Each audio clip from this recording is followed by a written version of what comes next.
Good afternoon. Welcome back to the B&H Event Space. You're tuned in to Lightroom like a pro, all the tips and tricks you need to know. Part one of this two-part series. For that, I'd like to welcome Clifford Pickett back. Cliff, what's going on? Derek, what's up, man? It's good to see you again. Always great to see you, and always, it's especially a treat when it's Lightroom related. I don't refer people to anybody more than I refer people to Cliff. It's like, I just go check this guy out. Oh, You got to thank see his you. stuff. I'm dropping links. He is the guy when it comes to Lightroom. So, Cliff, I'm going to let you do your thing. Remind everybody, if you do have any questions, feel free to drop them into the chat on YouTube, and I will see you in a bit, Cliff. All right, how's it going, guys? My name's Cliff. If you don't know me, I've been doing this for quite a long time now. This is going to be the first of a two-part series because we tried doing this a few years ago and a lot has changed. But I was talking so fast and there's so much to cover. I was like, I really don't want to be doing that, right?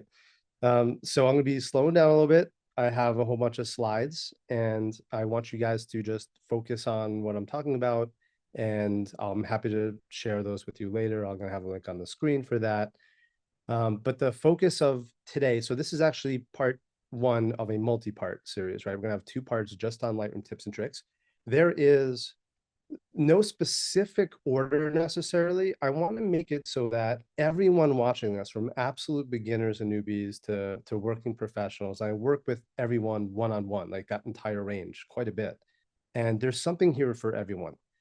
If you're using Lightroom, and specifically we're working in Lightroom Classic today, a lot of the shortcuts will transfer over from one app to the other. So don't worry about that too much. I'll be working Classic for today.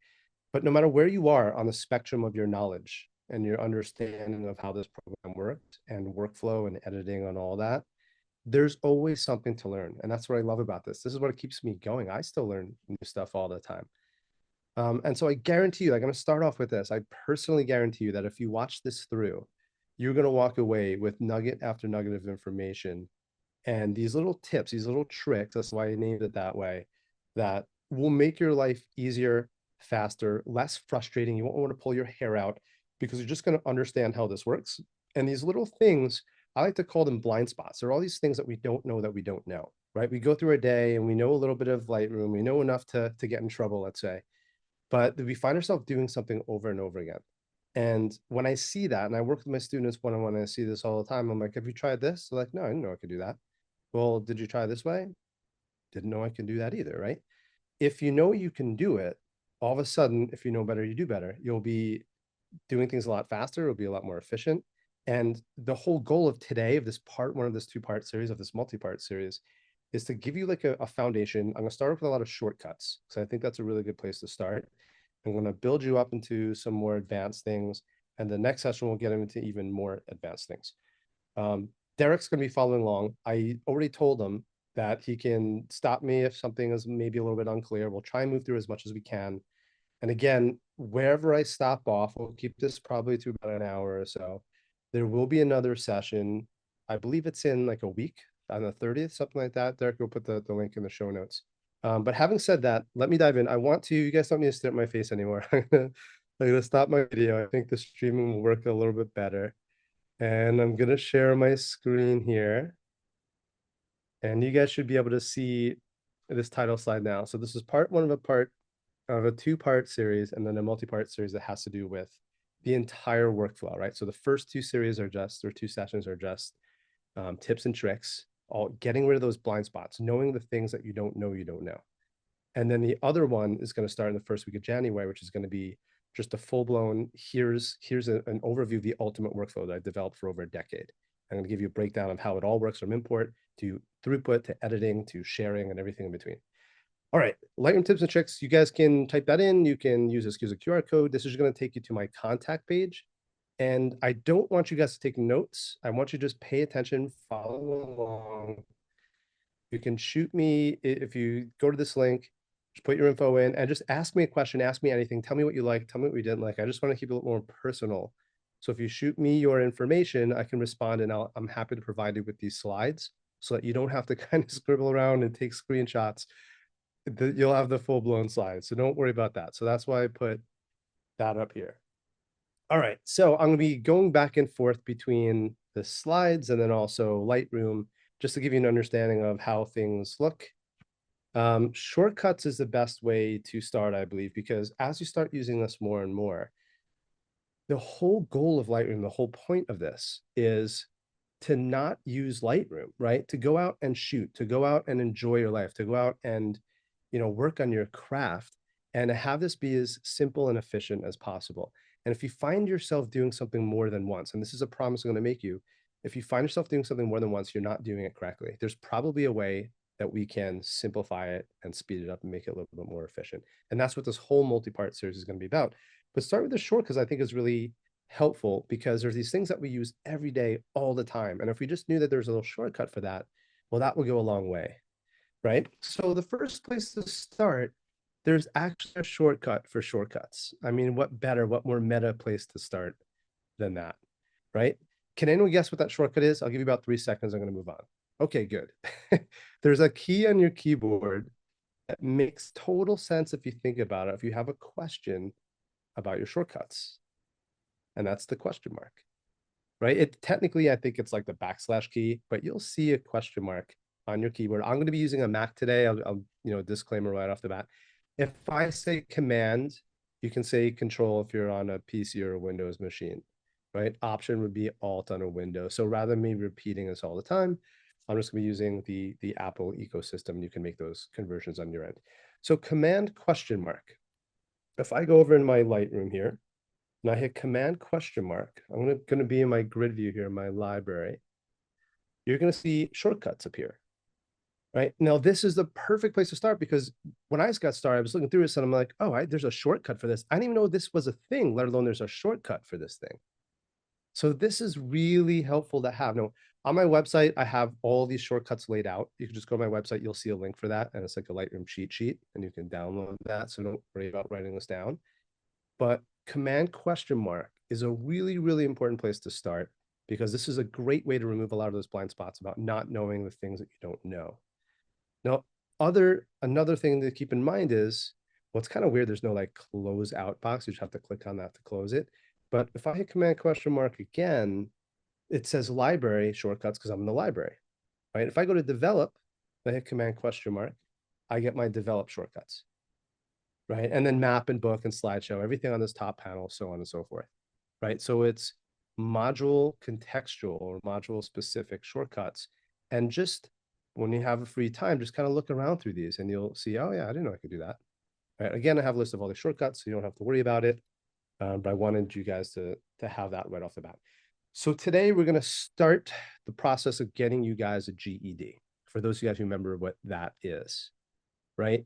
In Lightroom, that stands for grid, loupe, and develop. I like to actually use grid, enlarge, and develop because that makes a little bit more sense. But we can use grid or loupe, or, go back and forth. It's fine either way. Technically, it's loupe. And loupe is that little device that you used to use back in the dark room that you could just make things larger, right? Enlarge, which is why I put that in here. These are the three most important keys you can have available to you that you can remember. If you know nothing else, this will speed up your workflow more than anything else I can show you if you use this all the time. Right? Grid is your home base. It's kind of weird because Lightroom calls this, if I hit G for grid, your library, but what it really is a grid of images, right? So that's what we want to call it because no matter where you are, you could be in your develop, you can be in your map. If you go back to your library, or no matter where you are, you hit G, it's going to always go back to your home base, to your grid view. And there's other things you can do. You can hit the plus and minus key, and that will make it smaller or larger. You'll see a little thumbnail slider down here. And you can make it smaller or larger here as well.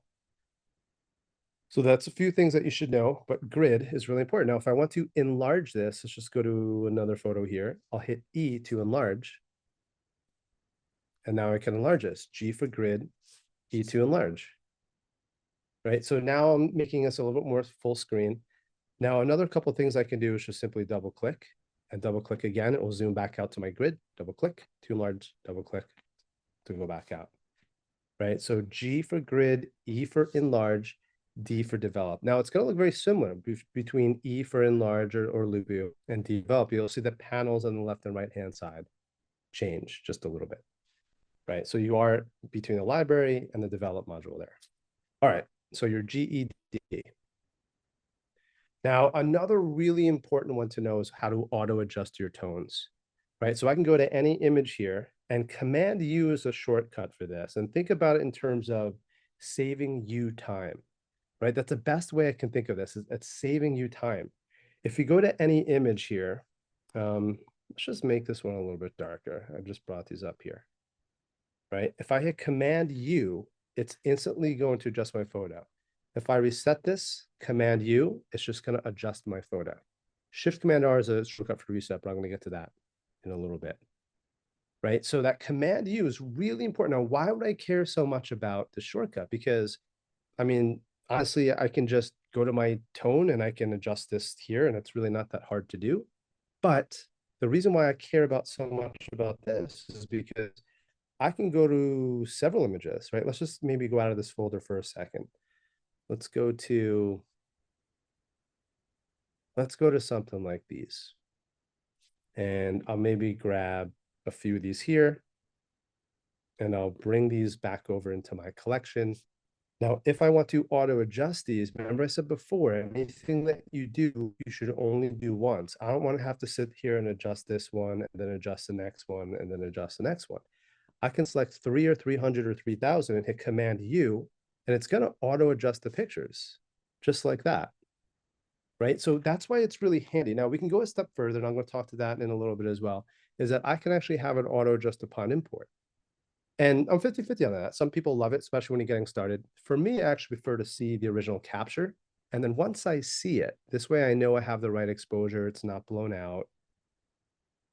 Then I can Command U, get me in like a good launching point, a good starting point, and then I can take it from there, right? Then I can bring the highlights down, I could bring the exposure down a little bit, or maybe I like the foreground, but I want to bring the background down a little bit, and just something like that. And so I can tweak it obviously, but it gives me a really good foundation point. So that Command U is a really important shortcut to know.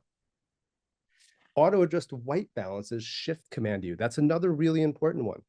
Most of the time, I do recommend most of my students everywhere is to put this on auto white balance, unless you have a good reason why. And there are reasons, right? If you're shooting night photography, sure. If you're shooting in a studio, yeah. But in most scenarios, the auto white balance does an incredibly good job.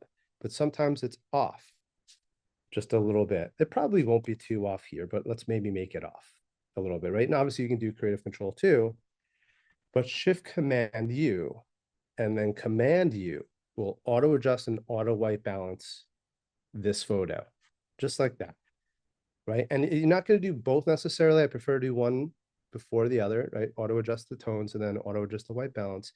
But again, the reason why these shortcuts are so powerful, because I can do this, Command U to auto adjust. I'll make these a little bit larger, Shift Command U to auto white balance. And now you have everything automatically adjusted. And this scales. That's the whole point of this. It's the whole reason why we're using Lightroom. It's the whole reason why I'm going so far out of my way and really being redundant here, is because this is really going to save you time, not just on 3 photos, but 3,000, 300,000, right? If you probably look at my collection up here, you'll see I have over 1.2 million files. Imagine adjusting those individually. That's not cool. I don't want to do that. Okay, let's go back and go to the next one here. So white balance, right? We know how to auto white balance, which is just Shift Command U. How do we just white balance? Well, if I go back and maybe we take, let's go to another photo here. I don't know. Let's go back to this day and let's find something. This is too similar. Let me go down to my collections over here and we'll do images. Let's do maybe something like this. Okay. Let's say the white balance was really off one way or the other. If I just hit the W key for white balance, I can just grab anywhere that's neutral. And the cool thing is, if you know the shortcut, it doesn't matter where you are, right? Let's just change that white balance. It's kind of hard to even show because the white balance is so good on the cameras these days. If I could just be in this grid view, right? G for grid, and I hit W, and it instantly jumps into my Loupe view, gives me this magnifier, and I can click on something neutral. Right now, it's going to work a little bit better if you have a neutral gray rather than a black or a white point, especially if it's blown out or overexposed. So you try and find something neutral, but it's another way. And then you can just hit Shift Command U to auto white balance. And between one of those two things, it gives you a really good starting point for the photo, right? So just something to keep in mind. All right, let's go back. Zoom. This is really important. We're zooming to our photos all the time. And there's some really cool ways that you can zoom that you should probably know about that I use all the time. The first thing is if you go back to the photo here, we have our spring-loaded zoom key. So what that means, if I hold the Z key down for zoom and then I let go, it just jumps back and forth. Now I could be in my grid view and still hold the Z key down and then let go, it goes back to my grid view. So it jumps all the way in and then zooms all the way back out. That becomes really cool. Let's just go to another day here. Let's say I'm looking at these images here and I want to see which one's sharper, for instance, right? I don't even have to go into my enlarge, hit the E or D for develop. I could just hit the Z key and I could look around inside the photo and see which areas are sharp. Then I could hit my arrow keys. I'm just hitting the left and right arrow key here. And I can see, is that overexposed image still sharp? Because when it's overexposed, it's a slightly longer exposure. And it's a really nice way to just be able to look at your images. And then if I let go of that zoom key, I'm all the way back out again. Really, really helpful. So that's your spring-loaded zoom. Zoom is just going to be the Z key, hold it down, it spring loads. Command plus is an obvious one, right? So if I go into the photo and I want to, let's maybe bring this down a little bit. There we go. I'll hit Command U, maybe bring the shadows up just a little bit more. All right, that's looking pretty cool. Now, if I hit Command plus, I can zoom in increments to check critical focus. That's pretty cool. And you'll see on the top left-hand side where it says fit and 100%, this is my secondary zoom, and I'm just jumping in between these points for my secondary zoom. I can always go back to 100%. I can always go back to fit, and you have fit or fill here. But typically, I'll keep it at fit. Right? And then I can zoom in just by clicking and zoom back out, Command plus or minus. So that's another really good one to know. The double click also, I can be in grid view and I can double click on a photo and then double click to go back out. I can double click to go in, click to zoom out, double click to zoom all the way out. So think about this as like tunneling almost, right? You're always starting with your grid, your GED, your grid foundation view. And then you click to go into it, double click to go into it, click once to zoom around, click back out, and double click to go all the way back out. This is going to be such a time saver when you're looking through years and years of photos. And that's what we're going to be doing if you follow along through these multiple courses that we have here. All right, command and drag a bounding box. That's a really cool one that I think I don't see a lot of people knowing about this. So what you can do is hold the command key down. Again, that would be control on a PC or Windows. And I can just drag to zoom right into where I want to go and then click to zoom back out. Drag here. So I don't have to kind of command plus, plus, plus, plus, plus. Now click to go back out. So again, a command key, drag just the area you want to zoom into, and then click to go back out. Right. So those are all the ways that you can zoom, or actually those are most of the ways. There's one more. I'll also mention the navigator here. So if I command and drag to check something, critical focus, you'll have this navigator. And so this is really nice to know if you don't have this open all the time. Sometimes I'll close it because I want to see all these other panels. But it's cool because you can just kind of drag around here and you get this overview of where you are in the photo. And again, click to zoom back out. Now the last one, here's a little bonus, is a system level zoom. So what I do, I'm working on my laptop all the time. I'm full time on the road and I do these remote sessions with people everywhere and they have typically larger screens, larger monitors at home. So I have to squeeze these 27-inch, 32-inch. I have one client that has a 42-inch, one that has a larger one actually. And it has to squeeze into my laptop, right? So I get very used to just zooming in, and those are getting a little bit older too. It's nice to be able to zoom into our screen. This is nothing to do with Lightroom necessarily. But if you go under system settings, right, you're going to have accessibility. And under there, you're going to see something zoom. This is a Mac, I get it. But for those of you who have a Mac, this is a lifesaver. Everyone I show this to, they absolutely love it. So you can use your keyboard shortcuts to zoom, and you can use a trackpad gesture to zoom. And so what I do is with 3 fingers, I'll tap and drag. I don't think you'll be able to see this on your end, but I'm zooming into my monitor right now. So I can, it's like having a little magnifier with me all the time. And that works inside of Lightroom as well. Now, what I typically do for my students is I immediately go into advanced and I set this to restore zoom factor on startup. Because if you zoom in and you leave it this way, it's going to drive you mad because you're going to be zoomed in all the time. You're like, what the heck is going on? I've been there more than once. I know a thing or two because I've seen a thing or two, right? So now if you at least restart your computer, it restarts that zoom, but that's a system level. So what I'll do is I'll just zoom into the different panels. The text is a little too small and I don't feel like zooming in. That's another way you can do it. All right, that covers everything that has to do with Zoom. Next one, full screen. F, it used to be Shift F, now it's just F, so you can go to any image. Let's just pick another photo here. Let's go down a little bit. I was shooting this quite a lot. Here we go. I'll hit F for full screen. All right, instantly it takes all the panels away and you're just seeing this full, and F again is going to bring you out. So it's a simple shortcut. I don't have to go that much further with that, but F for full screen. If you ever want to show someone your images and they come by and look over your shoulder like, oh, look at that. What are you working on? F for full screen. All right, now if we hold Shift F, that's going to cycle through the different windows. You don't have to worry about that right now. I typically don't do it, but if the menus get in your way, you can do that there as well. Okay. Next up, find anything. So Command F. That's what this little thing was here. If I turn this off and then I turn this Command F, it's just going to open up my search, right? And then I can search for anything I want to, right? So I can go over here. I can go to the whole month, for instance, or I can go to the whole year. And I'll maybe make this a little bit smaller. Command F.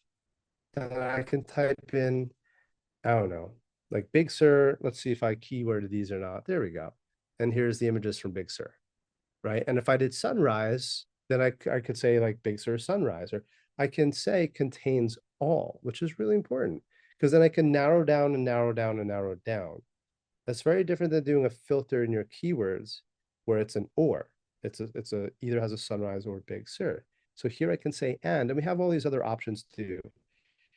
It's really cool. Now, what I do for my students, this is really, really helpful for a lot of them, is I break this down by day, right? So when I go to a day, I want you guys to star your images. We'll get into this much more in detail in the later series, later parts of the series, right? But maybe I'll mark this one as a 3-star and I'll go down and I'll mark something else as a 3-star and this one is a 3-star, right? Maybe we'll make this one a 4 just so we can see what we're doing. Maybe we'll make this one a 5. Okay, so I've started these images, but then I have to go to attributes and then I have to filter by 3 stars, right? And if I have videos in there and stuff like that, it can be sometimes annoying. There's this filter bar, which I never see anybody use before. And if we click on that, I've customized all these filters. And I do this for all my students. I'll walk you through it on the courses that I create, the boot camp and others that I do. And so for instance, if I'm on the day view right now, I have one for daily default. And so the first thing you do is you click on that day, and it's just going to immediately do a few things. One, if you see these pick flags here, right, what it's saying is show me my flagged and my unflagged pictures. In other words, if I go to this image, I'm like, well, this isn't going to work, right? And I just mark it as a reject, X, it goes away, X again, it goes away because I have that filter on, right? So the first thing I do is I have my students put this on daily default. It's also going to remove the videos because on the right-hand side here, you're going to see it's going to show you pictures and virtual copies. We'll get to what those are in a little bit.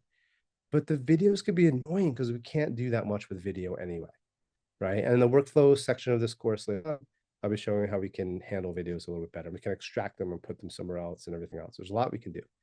All right, so if you have these filters, what I do is for the day, and I'll turn this on. Now, if I hit metadata, it's going to default, and I set this up for you already, and show me the keywords and then more keywords so I can narrow it down, and then maybe the file type as well. You can close that up. And then I also, if I hit text here, what I did was I set this up for duplicates, right? Which is why you don't see any images on the screen right now. But if you have a lot of duplicates, and those of you, you know who you are, right? How do you actually find those duplicates? Well, what Lightroom will do is make a -2 or a dash or a -4. I'm sure you're familiar with that, right? So what I did was I figured, is there a way that I can find all the duplicates just in one filter and let me filter those away? Because I do this with my students all the time. And it used to be, well, let's just filter for dash twos and then dash threes and dash fours. I've seen dash eights and dash nines before. All right, so what we would do is filter for all of these, dash two, dash three, all the way up, and even the ones in parentheses. And if you have duplicates, they'll show up in this field. And all of this is make that disappear. You make that disappear. You can turn your filters off. But for any given day, you're going to turn on daily default.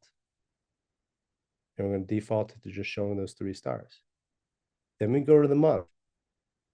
And if I click on the month, I can go to the same filter. Again, I customize this for you. Here's my month default.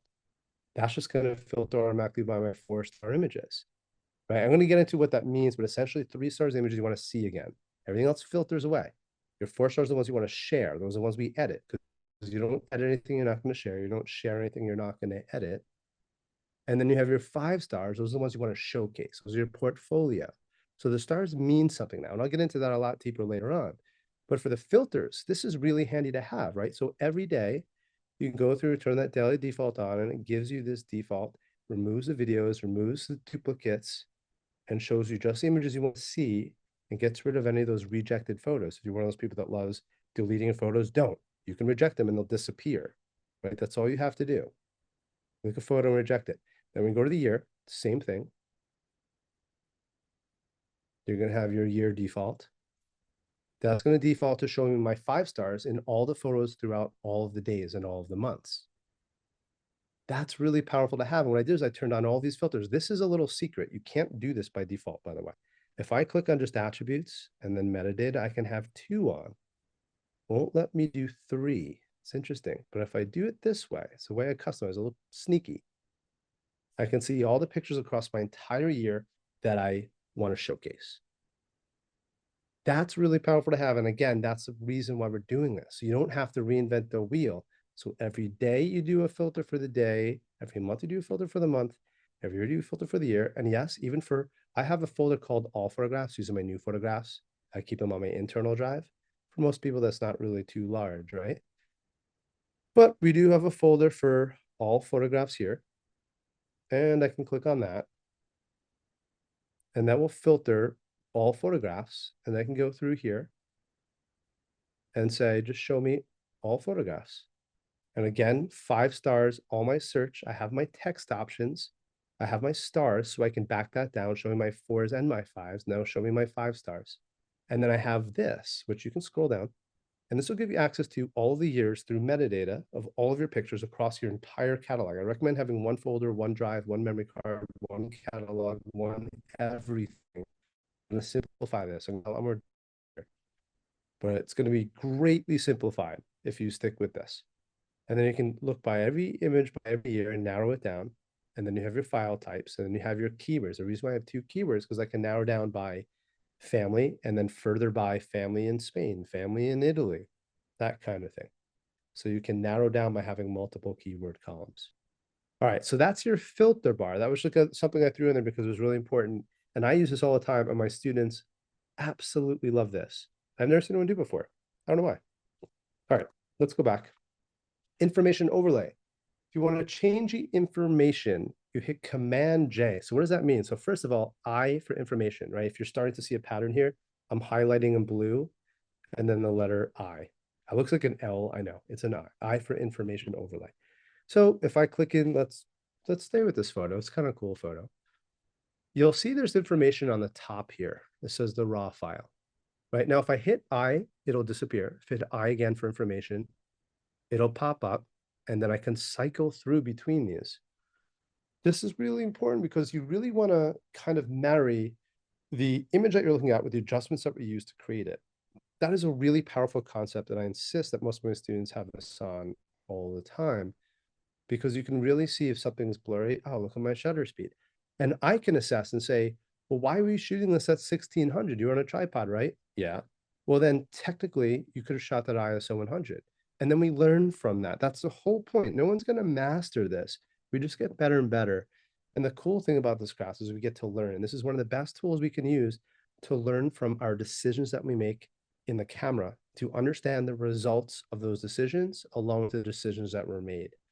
Now, if you go back to this slide here, I wrote down Command J. Now, why would I say that? if I hit Command J, that's going to give me my default view options. And I need you to set this up in a very specific way because otherwise it doesn't really make sense. So we want to have our file name. That's cool for a lot of reasons. We want to make sure we're not looking at duplicates. We want to make sure we're not looking at different versions. And it's nice to be able to reference the name of the photo. This next one, though, capture date and time. Or if I do common photo settings, what you want to do is you have all these options, by the way. And if you have a reason to choose something else, that's fine. You can. But I like to use common photo settings because then I don't have to choose my exposure or my lens or my ISO. I only have 3 levels, right? The first one is a file name. So if I do common photo settings, or is it right down here, right? You're going to see this. It's going to show you your shutter speed, your aperture, your ISO, your focal length, and the lens that you're using all in one line. Everything basically you need to know about the photo. And then that last one, if I hit Command J again, you could choose whether you want megapixels. Sometimes it's nice to have crop dimensions, right? Because that's going to be different. If you crop into a photo, you can crop in significantly into a photo. And it's still going to show you, wait, this is 60 megapixels? This doesn't look like 60 megapixels. The original photo is. Lightroom's just working off a preview. I'll explain a lot more about that later on, but just for the time being, you can put information, the information that's relevant to you. This is how I would suggest it. File name, common photo settings, and megapixels. But again, you can click on any one of these. And if there's something else that's really helpful for you to know, maybe what camera you're using or something like that, or caption, maybe you have a good reason to. You can put that in here. So that's Command J for your information overlay. All right, another really important one to know, reset. Your ability to create is in direct proportion to your ability to undo, right? I firmly believe in that. That's why I love using Lightroom so much, because it's non-destructive. There's literally nothing we can do to a photo. There's no way to screw it up that we can't recover from. Let's go to a different photo here. Here we go. All right, let's say I bring this up, I edit this photo, and then I kind of like it, but then I royally screw up, right? Let's just make this terrible. At any time, you're going to see there's a reset button down here, and I can reset that photo because everything we do to a photo, if I right click and say show in Finder, and I hit the space bar here, this is my original file. That's not changing ever. The adjustments you're making inside of Lightroom are non-destructive. You're looking at a preview of your adjustments. When I move the exposure slider, when I move the temperature slider, this is what the preview of the image looks like. We're never touching the original. So what that means is you can experiment as much as you want to. You can go way overboard, make it black and white, whatever we want to do. And at any time we can reset it. And the reason why I'm in this grid view now is because let's say I did that to all these photos. In fact, I can sync these settings and that will apply to all those photos. Remember what I said before, anything you do once, you can do everything you can do to everything. A lot of photographers probably feel that way, right? But we can synchronize all these adjustments instantly. In fact, we can do that in real time. But if I ever get to a point where like, what the heck was I thinking? Shift Command R, even in this grid view, will reset you back to scratch every time. That's really helpful to have. That will come in handy even too when you create a virtual copy, for instance, and it resets to the point where you created that virtual copy. Shift Command R will reset it every single time. That's a really good one to know. All right, library filters, on and off. Really powerful stuff here too. I use this all the time. You should too if you know about it. Most people I find don't tend to know about this. So I go to Big Sur. I selected a few of my images here. Maybe I'll just select a few more to make this a little bit more interesting. I'm gonna go to 3 stars. I'm gonna go 3 stars.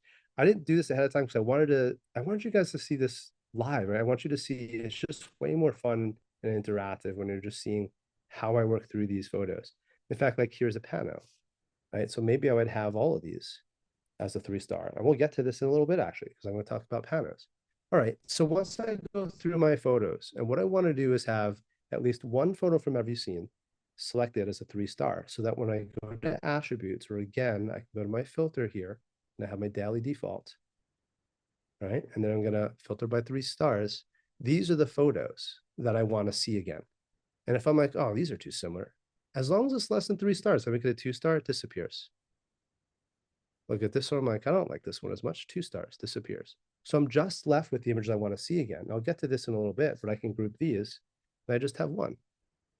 Now, the filter bar, library filter, right? That's why I wrote, where did that go? Library filters on and off here. Command L is a shortcut. Library filter on the top left, if you see that. If I hit Command L, it turns the filters off so I see all of my photos, all 335 pictures. Command L again for, again, library filters. It just clears everything up. It's like seeing the greatest hits. It's like finding clarity for every folder. Now, this is really important. Command L, see everything, Command L. So if I'm editing this photo and I like the way it looks, but I'm like, I don't know, is there a composition? This one's a little soft, for instance. This will help you so much when you're kind of nitpicking on which photo is technically sharper than the one. Just choose one. Don't worry about it. Because if you start editing that photo and you realize, should I check if there's another image? Maybe it's a little bit sharper. You don't do that until you get to 4 stars or 5 stars, because that's the only time you're going to share your images anyway. Command L, turn the filter off, and it takes you to wherever you are. I could be in the year view, and this is this image inside this entire year view.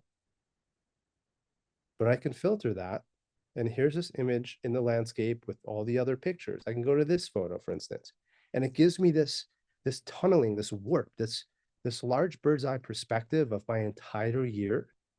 And then I can hit Command L, and it turns all that off, and it takes me right to where this photo is taken in context with all the other images. This is this aurora, by the way, that everyone saw earlier this year. It was crazy. It was out in the desert, right?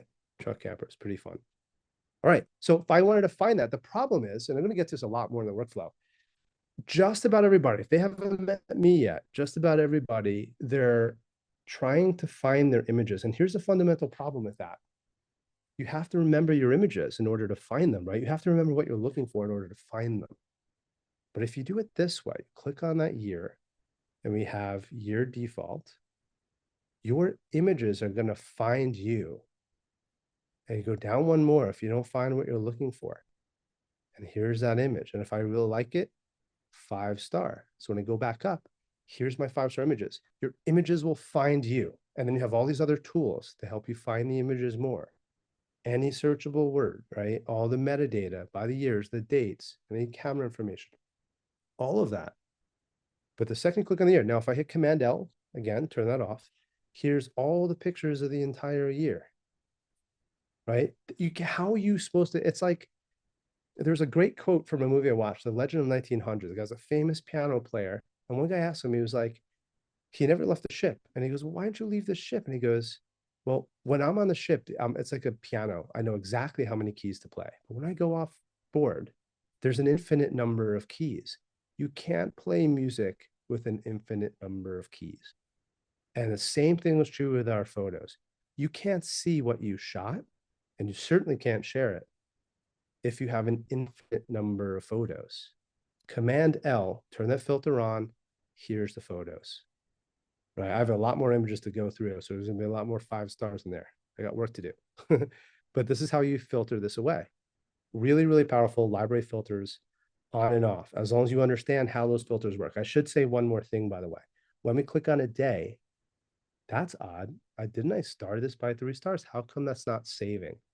Well, I have to turn this lock on next to filters here, right? And again, this is the daily one, so I'll go to daily default, and then I have to turn this lock on. And that's kind of cool, right? And then I can say 3 stars.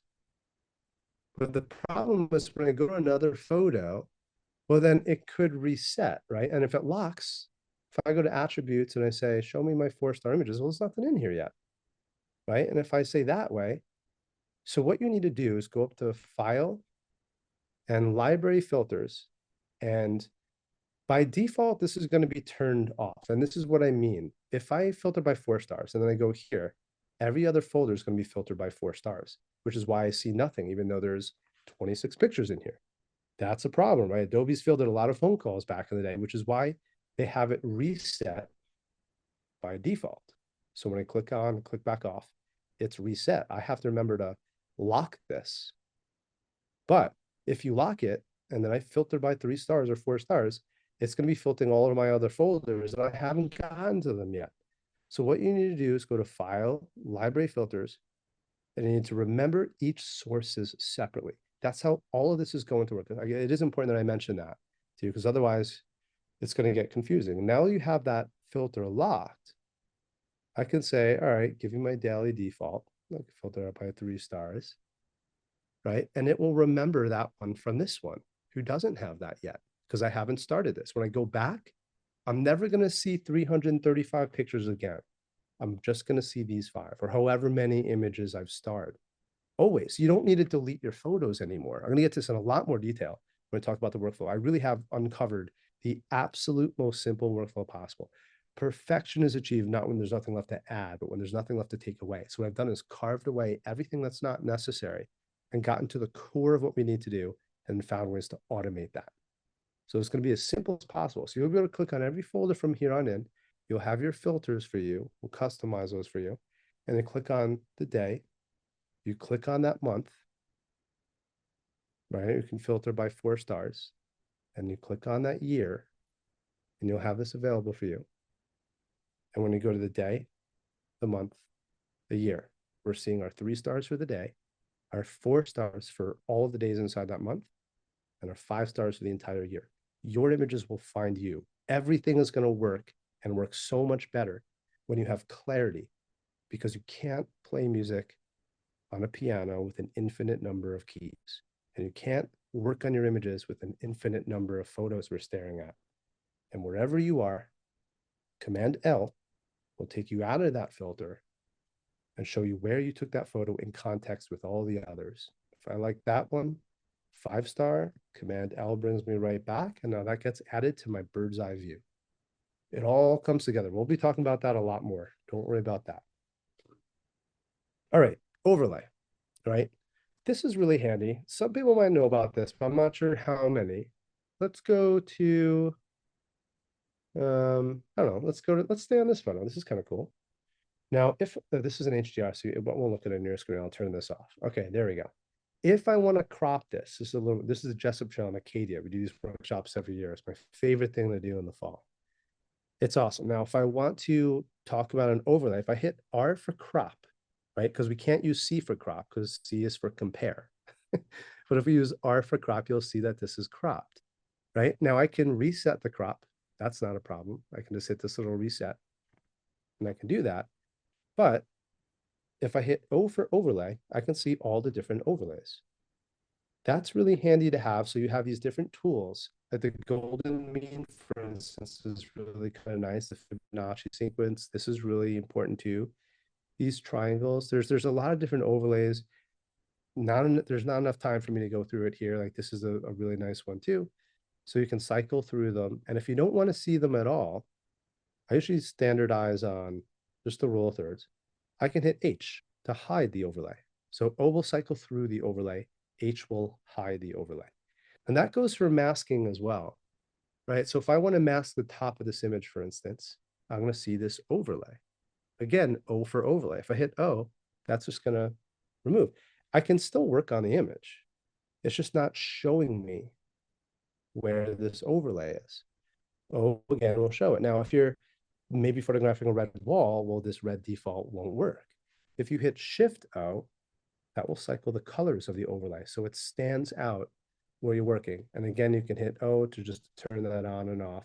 Because sometimes it's nice to have it, and sometimes it's very distracting. But if you leave it on, what's cool is you can have this set up for auto default. Then the second you make an adjustment, it's going to disappear. And the second you let go, it'll show you that overlay. It's a nice feature to have. And you have some more options here on how to do that, right? Automatically toggle and everything else. So it's just, again, you don't know what you don't know, and now you do. Lights out. Let's go back to that photo. This is a perfect example of this. Let's delete this mask. I'll hit enter twice. If you're ever in any view like this, just hitting enter twice will kind of get rid of all the panels and kind of default you. So you can see what's going on. Just clears everything up. All right. So if I want to do lights out, and that is specifically for cropping, I don't really use it for anything else. But if I hit L for lights out, that will just dim the screen. L again will turn it black. It just gets rid of all of the distractions, right? It's like being in a crowded room and all of a sudden everyone's quiet and you can focus.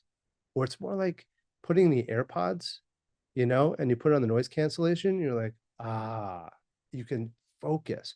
The reason why I like it in the crop mode though, because if I don't have that, I'm seeing both the old image and the new one, and I don't like to work that way. It's confusing, right? So if I hit L and then L again, I'm just going to see the final crop. It's a lot easier to see where this is going to go to, where it's going to lead, because we have these leading lines here, rather than seeing all this distraction. It's unnecessary. So L for lights out when you're using crop, really, really handy to have. All right, how are we doing on time? 45. Good. All right, black and white. I wrote it this way specifically because you'll remember the shortcut. V, black and white. This is the simple one. I hit the letter V, goes to black and white. V again, it goes to color. Now, why the shortcut? Because yeah, we can go to black and white here. We have this B and W. That will do the same thing. But I can go again in this grid view and hit V for black and white. And anything I do to one photo, I can do to all of the others. That's really handy to know about. And again, anything I do, I can undo at any time. I can either hit Shift Command R to reset it. I don't want to do that here. I just want to undo the last thing that I've done. So Command Z is a way to undo the last thing I've done. Right? That's really handy. Now you have all these different features here at the menu bar at the top. And I encourage you to go explore some of these. And if you want to undo, for instance, Lightroom is really, really good at this. This is something that's really worth pointing out as well. I showed you how to the shortcut for shortcuts. But for everything you do, if you're finding it taking you a long time, you have to go into a menu. Lightroom is really good at telling you what the shortcut is for just about everything. And beyond that, if you don't know where it is, because there's a lot going on here, I can just go to help, and this is the best help feature I've ever seen in any software. I can literally just type in undo, and it will show me all the ways I can undo. And it will literally point me to where this is in the menu. And even better, it'll show me the shortcut for that thing. So if I find myself doing something more than once, this is the mantra that I keep on saying, you're probably not doing it right. If you're doing it more than once, we can scale that. We can automate it. And just knowing that shortcut, Command Z is one of those. But that goes for anything. If we want to save metadata, here's where we can do it. Oh, Command S, that's a good one to know, right? So that help feature, really, really handy to have. It's interactive. It's great. So V for black and white. You can do this from a grid view. You can take all of your images and convert them to black and white in a heartbeat, or you could just be, oh, drum roll. I meant to hit D on one of these photos here. That's good to know. D for drum roll. I should write that as a shortcut. But if I work on this, there we go, black and white. If I hold the letter V down, V for black and white, but if I hold it down, it temporarily shows in black and white and then color. I can't tell you how many times I've worked with students and they say, oh, it looks better in black and white. If only you tried it. And I'll look at a photo, like, have you tried this in black and white? Let's try it. Just hold the letter V and then let go and you're back. Really quick, really simple. All right, grid view. So I said the Command J before, and that was for when we're in this view, for instance, we hit Command J, we have those common photo settings that I showed you. But in the grid view, G for grid, we also have settings we can adjust. So Command J will bring up the Loupe view or the library view options, right? And I prefer to look at it in this specific view, right? So beyond that, let me back up for a second. If I hit the letter J, right, let's just get rid of these tabs. It's a tab key. I have a slide coming up for that. I just cycle through these different views. And I prefer this view because it gives me all of the information. And these basically, I mean, you can take a screenshot of this, but I just checked everything because why not, right? I want to have all the information at my fingertips so I can change it. Now, one thing worth pointing out here is that we have these 4 options at the bottom left. That corresponds to these 4 corners on the top of the image. I can click on any one of them and I can change what we see in these 4 corners. So if I zoom in a little bit, I can say, oh, well, I don't need to see the folder this in. Show me my megapixel count. And it will show me the megapixels in all of the images on the bottom right-hand side. Right? I already have left here, so you don't need to do that. But if you right click on any one of those, you have four corners. As long as you hit that J to cycle through all the different grid views, all your information is at your fingertips. You don't need to zoom into a photo anymore to figure out the capture date and time, or the crop dimensions, or the exposure bias, whether it's something -1 or -2, so you can see the bracketed photos, right? There's a whole, quite literally, list of options that you can choose, right? So just take a second, take a screen capture of this. I'll change this back to folder. I find that kind of helpful. Not as much as just the name of the image. That's kind of the most important. And then seeing the megapixels is really important to see at this view, because you're probably going to be in a scenario where you're going to see a bunch of images next to each other, especially if you're BC, before Cliff, right? That's everything that happens before I get involved. The problem is you're going to have 3 or 4 images that look identical because you've exported and then imported. And then now you're going to choose the wrong one. What I mean by the wrong one is the one with the lower resolution, the JPEG, or the one that's filed for like Instagram and resized. You can see them at a glance if they're right next to each other. Command L will turn this filter off. You'll have images maybe, I don't know, like this, that are next to each other. And you can see at a glance, well, this one's 25 megapixels, this one's 2 megapixels. Well, then clearly this is the one that you don't even need in your catalog at all, but you can see at a glance not to choose that one, choose the one with the highest resolution. And there might be other scenarios that you can think of. Again, right click, you have all these options to choose from. Now, if I hit J again, it's going to cycle through, turn everything off. I don't really find this that useful. This one I do find useful though. Let me show you why.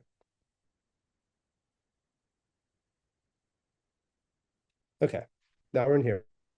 Make this a little bit smaller, minus key. Tab key to get rid of the tabs. J key to show me all my information. This is how I typically see it. But if I'm in a collection where I need to see more, this is how I typically see it, sorry. If I'm in a collection where I'm building a portfolio and I need to see my top 20 photos, I don't want you to choose your top 20 photos. I want you to choose all the photos that you think have the potential of being in the landscape collection, in your portrait collection, in your Italy collection, whatever it is. Throw all of them in there that you're excited about. And I'm going to say, if we're going to build a portfolio, which I'm committed to doing for every single one of my students this year, right? We're going to do that together live starting in January.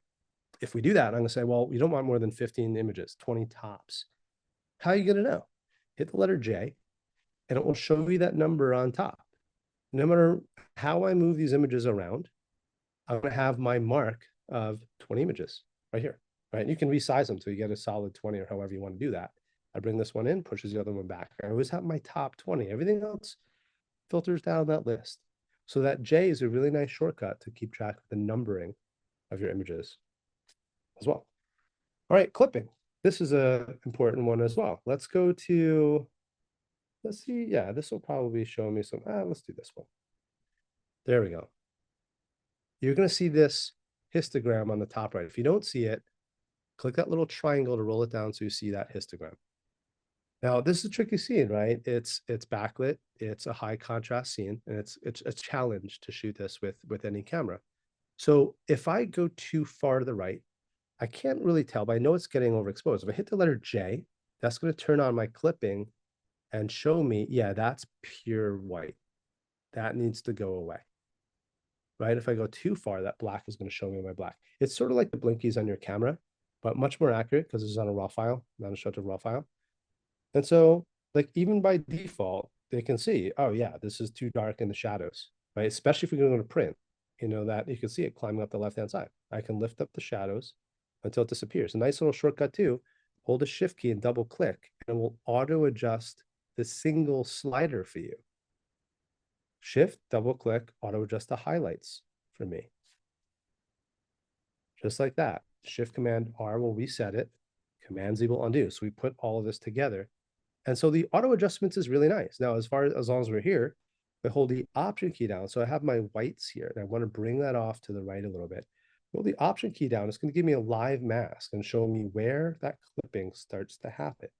I let go, I'm going in blind, right? I just have that little clip there, but I like to have this option of literally clicking Option for that. So we have our before after. This is the backslash key, before and after. Now, there's another one here I'll throw in here because we're getting close on time, and this is a fun one, and I like this photo. So let's talk about that. Color. right? We're going to talk about this a lot more, by the way, when we get into the actual Lightroom week and all that. I have a whole class on just developing. Um, but there's always something that feels a little flat with the photos at golden hour, sunrise and sunset. What I recommend is I'll click on these tabs here, and I'm going to go to color grading and go to highlights. And I call this magic number 39. It's in one of my slides, but I think it's a little further down the line, right? So if I go to 39, 39 or 40, it's basically a warm tone. And then I just bring the saturation up. You'll see what that does to bring in that golden hour again. If I hit this eyeball, you'll see that before and after, right? So it's subtle, but it all adds up, right? And just because I can't help myself, if I go into my vignette and bring this down, again, you'll see that clipping, right? So I can maybe go into my shadows and bring it up, or go to my blacks and bring them up a little bit. And that's starting to look really nice. I can go to my transform and I can hit auto, and that's just going to auto adjust it. This is a really nice one to know about too. I do have a slide later on to show you this. We do have an auto adjust. If I hit R for crop, we do have an auto adjust the angle, right? But anything you do to one photo, you should be able to do to all photos. That's why we're in Lightroom. That's why we're doing this, to save time, to scale it. It's a giant database. There is no way for me to auto correct the horizon at this level. There just isn't. There isn't an option for me to select all of them and sync the settings, for instance, and do it. There isn't an option for the autocorrect. But there is an option. You just have to know the shortcut, the workaround. And that is transform has an auto. So that will auto adjust the horizon in here.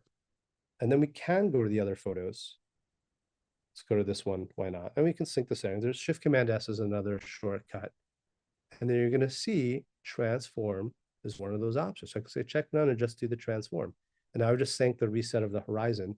You know, they're pretty good anyway, so they don't have to be adjusted too much. But this is, again, this is why I tell people, don't worry about getting the horizon. You don't need a leveler anymore. Forget that. You definitely don't need that. You just need to know the tools. And this is one more way that we can scale everything that we're doing to make it simple, to make it easy. And these are all things that I can build as presets for you. So I could just say auto level horizon, click one button, and I'll get into that later on. But the presets that most people selling you don't help you. They give you a look. What you need is a way to develop your photo. So you need something that will one click auto adjust tones, auto adjust white balance, auto level, auto find skin tones, and let you build it in one click. But you're making the creative decisions along the way. I've never seen anyone do this before. I'm in the process of creating that right now. So this would be one that we can scale to all the pictures in a day or folder or month, a year, whatever. So just auto level with the transform tool. All right, that covers clipping. Save. This is another one. Maybe we'll do a few more. I think we're coming up almost to an hour here. Derek, you can let me know how we're doing with time. All right, save. It's weird because there's no save button anywhere in Lightroom, right? It's kind of weird and kind of cool. And the reason why there isn't one is because every adjustment that we make, it automatically saves. And if I make this warmer and I create a vignette, go to effects, create a vignette. All right, and then go to my tone curve and I make this brighter and all these other things I want to do. If I hit the tab key and go to my history here, here's all the adjustments that I just made. Every adjustment I've ever done since import. In fact, even if I reset this, remember that shortcut, Shift Command R, it shows me where I was before I reset it. I can go back to before the state before I reset it, which is really cool. So it's just something to keep in mind that it's automatically saving. Now we do have a save, right? If you go to help and you type in save, you'll see where it is. I can save the metadata to file. Now, what the heck does that mean? Well, any adjustments I make this a black and white photo. That only gets adjusted in the catalog. It's keeping track of a preview. It's not ever affecting the file. But if I do want to save it outside of the catalog, and there's a few reasons why, maybe for safety, if the catalog gets corrupted, it will maintain all of your adjustments, your keywords, your stars, your flags, all of that gets basically everything other than collections. That's the one thing that doesn't get saved. It's not standardized metadata. Everything else does though, right? So it's safe to save it out to the file. So what you want to do is, let's go up here, catalog settings. have this option here, automatically write changes to XMP. You don't need to do this automatically, but I like to keep it automatic now because you can have the best of intentions. We're all going to see this when New Year's rolls around. We get our gym memberships and we the best of intentions for a month, and then life happens, right?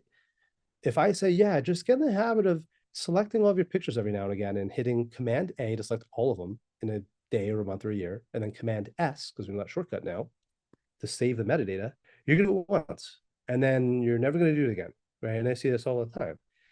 I used to not like turning this on, by the way. There was a lot of debate. I used to, vehemently say, don't do this because this used to mean every single time I move a slider, save, save, save, save, save. I'm moving slider rounds all the time, especially as you get faster at this.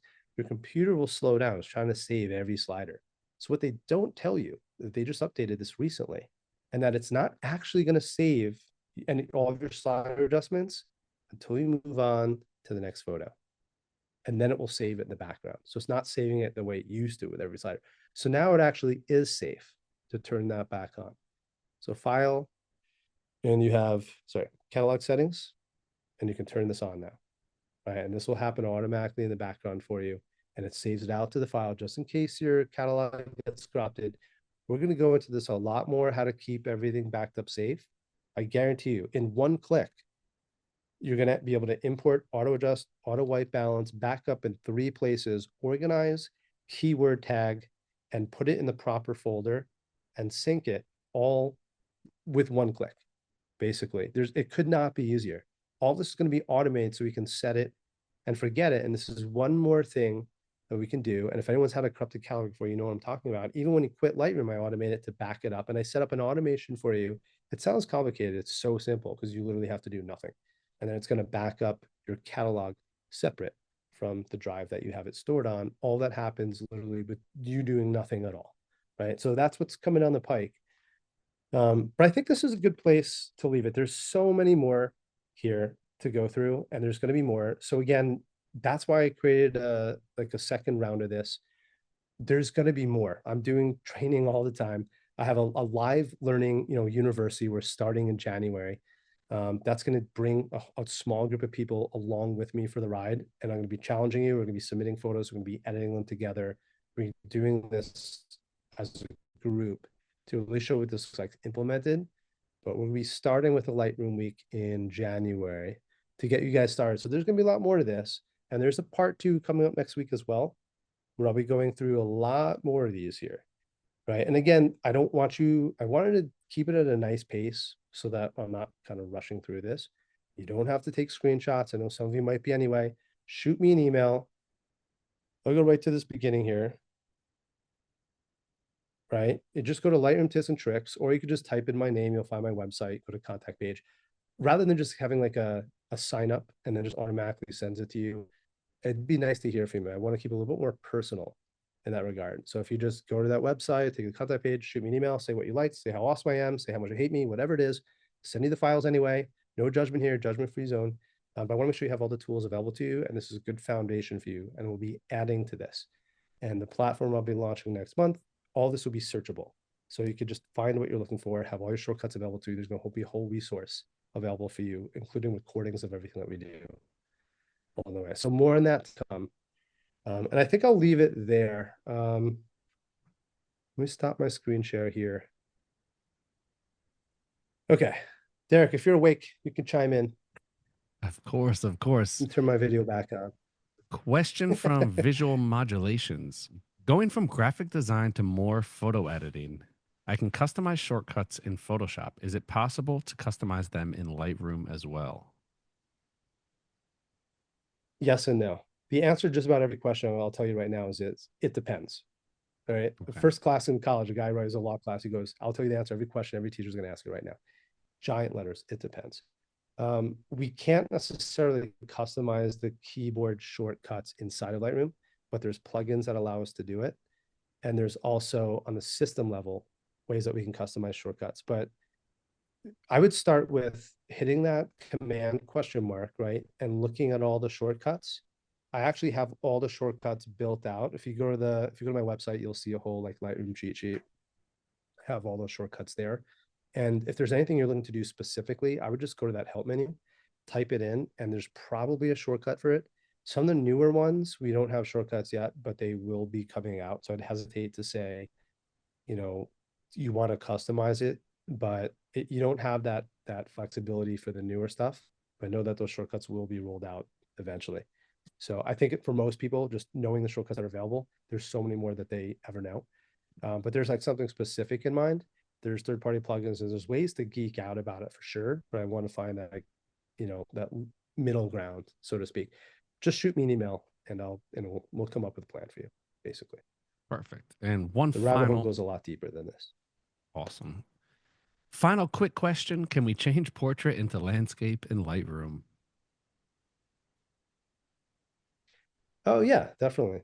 That's actually one of the slides. I'll be covering that next. Let's go into, yeah. So if we wanted to take this photo, for instance, and I'm gonna make a virtual copy. So this is like a little bonus tip for you guys. Command apostrophe. And if I have that I for information, it's gonna show me that a virtual copy was made.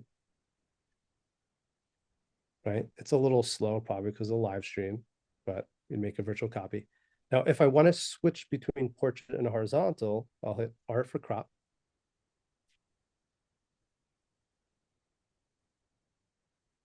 Can you guys see my screen right now? Yeah, it's going a little slow, but we're getting there. Yeah, I feel like it might be frozen. So what you would do is you hit X. In fact, I have a slide for that. I think it's just because I stopped. Oh, there we go. So I created that virtual copy. It was just a little bit slow. So on that virtual copy, I'll hit R for crop. Come on. I'll wait for it to load here. And if I hit R for crop, I can hit X, and that's going to switch between portrait and horizontal. I think it's just because we reloaded this. It's taking its time. Yeah. Okay. All And that you have to do is hit X, and that will switch between portrait and horizontal. And I think on my slides, keyword, target grouping. I think I have it in one of these slides too. So shift rating. Yeah, it's in one of these slides. So if you guys shoot me an email, I'll send this over to you. But that's an easy one. It's just acting a little slow right now. That's all. Here we go. So R for crop, right? And then X will just switch between the two. So the reason why I created that virtual copy is because then I can have like a portrait and a horizontal, essentially. Yeah.